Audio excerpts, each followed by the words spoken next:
go directly to the Philippines. We had Bushmaster juice made, hair cut off. We had all kinds of parties, and that was an unhappy time for us. And then we got the P-51 at Bellows Field, and we were thrilled. Smiling Jack was flying the P-51 in the cartoons before we even thought we'd know it. Were there rumors that the P-51 was coming down the line, and so the squadron was looking forward to flying that? Well, we didn't know that until we got them. Really? Yeah, and we got them.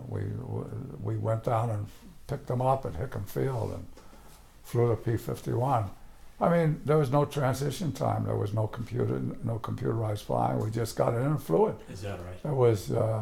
It was like driving a car. If you could fly one, or driving a truck, you got set a little higher, a little lower, but it was an airplane. It wasn't a Block D. It was one of the earlier block versions of the P-51. Do you It was the P-451s, Cs, and then we got the Ds. First one was the Razorback that we flew, and then we got the bubble canopy Ds.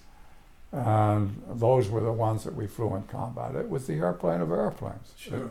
Now, when you were in Iwo Jima, you said most of the ground fighting was already done. Was there any air? No, most of the ground fighting wasn't already done. We got there on March 7th. They invaded Iwo Jima on the 19th of February.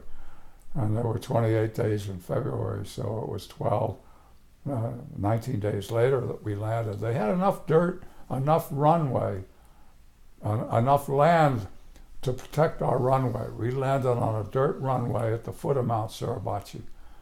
It was called Motoyama 1.